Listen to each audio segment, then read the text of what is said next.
Hey, what's up guys? So last week I actually was talking about the phase one when we went through mobility of the joints, and then part really with that was flexibility of the muscles. Then you went into strengthening and then balance. And that was phase one as far as, when you're going through and trying to open up the body to get the best results as far as performance of the body, as far as how we're able to activate our muscle groups. But then also if you're looking at it from a nutritional standpoint and how our physiology works, when you get this extra motion all of a sudden into your body, you can let toxins get out of the body and basically everything activates and performs better. So I want to dive in real quick on the flexibility part. That way maybe you have a little bit of understanding of how our muscles work and basically the whole body lines up. So phase one was mobility, and that was when we're talking about the alignment of the joint. So for example, if I have a hip joint and the socket, or whether you're looking at the shoulder and the bone comes in there, and in the movement of the joint, that's where we're trying to get the most effectiveness of that joint, because if we have that full motion, then there's not as much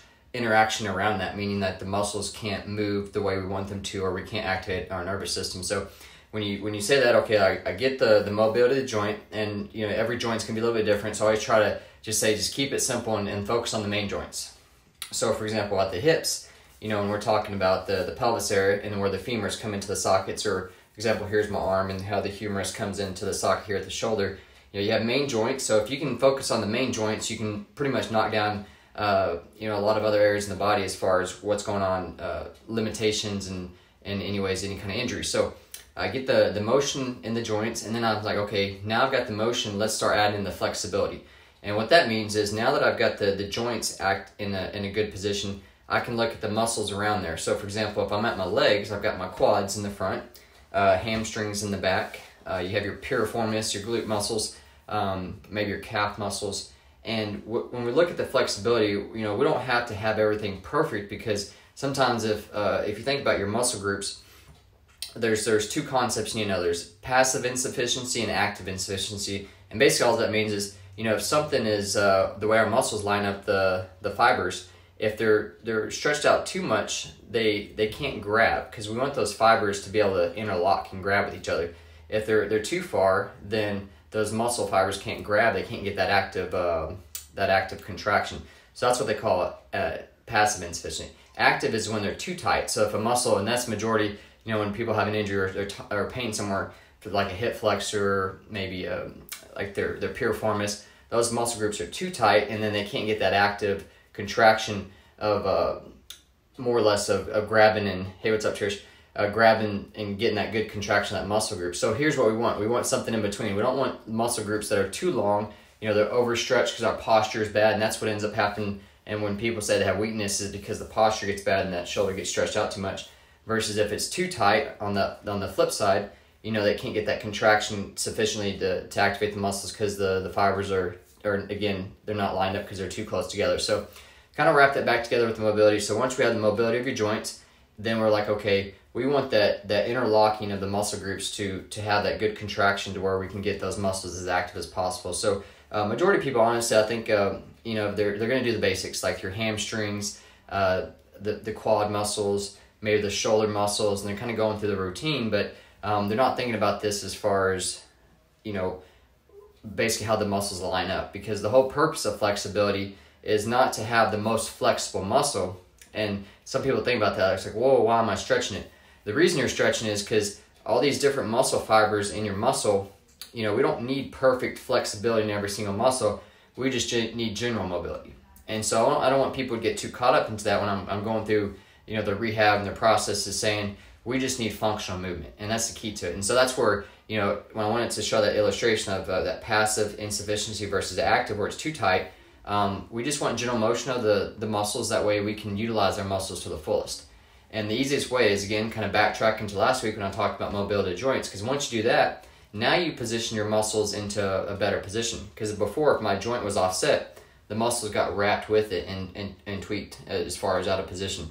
Now we let that joint go back into position, and it's easier to go in there and work on your stretches, if that makes sense. Because before, let's just say like last week, for example, I was talking about the mobility being limited. If someone's joint was offset, that muscle that got wrapped with it was always on tension because the nervous system was on tension.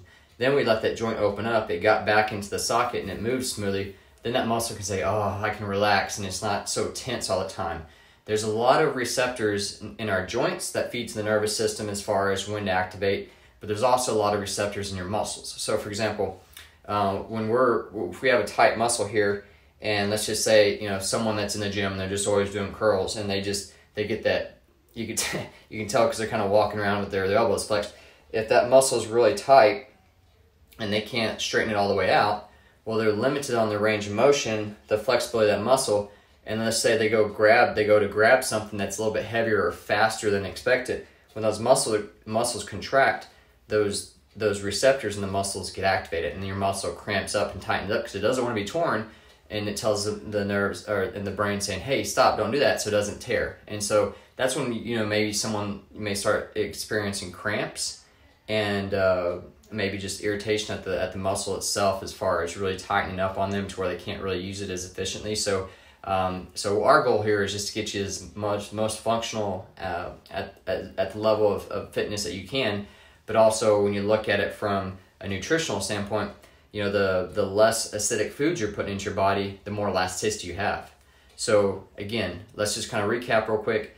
Last week I talked about mobility joints, so you get your joints moving as much as possible through mobility exercises. Then, versus, let's just take my shoulder for example here. I did some stretches, that mobility exercise that open up the shoulder. Now my humerus can sit in a better position. That muscle is not being tensed as much. Then it's easier to stretch it out because it's not fighting the nervous system. It relaxes, so I have more use of that muscle now. I can go through a fuller range of motion. I can activate it a lot easier, a lot simpler. But then when you add in the whole nutritional component to it, I've got more motion at the joint, more flexibility at the muscles, and you're starting to eat less acidic foods. Then you have less inflammation, and things aren't as hard, meaning you have more elasticity in your body. So the cool thing is, like I said, once you understand this concept, then it just makes everything so much easier as far as less chance of injury, better activation of your muscles, and life's just a lot easier. So if you're looking at, I would say, like at the hips, I'll post a video, but I'm going to show you going through the main hip exercises, but then also which ones to work on at the hips, because the whole goal is, if we get the femur, so you have your big pelvic bone here, and then you have your femurs on both sides that go into the socket. Because of hand dominance, you're always going to be either rotated right or left. So it's going to depend on your hand dominance, and then also sport or activity that you always go through, of which motion you're constantly going through, and that's actively grabbing into that position. So then when we go through the rotational exercise on both sides, it tells the nervous system saying, "Hey, relax, let those muscles relax around the area." Then things can line up better. Then you can go into your phase of really focusing on the flexibility of the muscles, and like I said, that's going to help everything kind of decompress.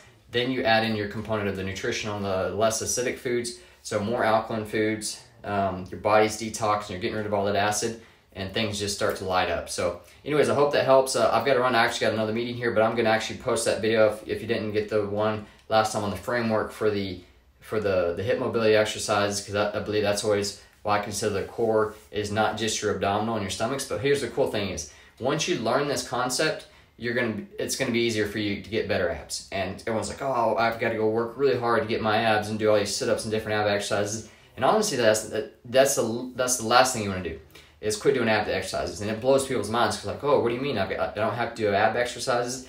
And the cool thing is, like I said, once you understand that concept of getting everything back in a good position, it's all of a sudden easier. You get more strength to your muscles because the muscles are lined up. You have better flexibility then. And then all of a sudden, with diet, you can go in there and cut really quick by just a more alkaline diet. So anyways, I hope that helps. And again, if you have any questions, feel free to reach out.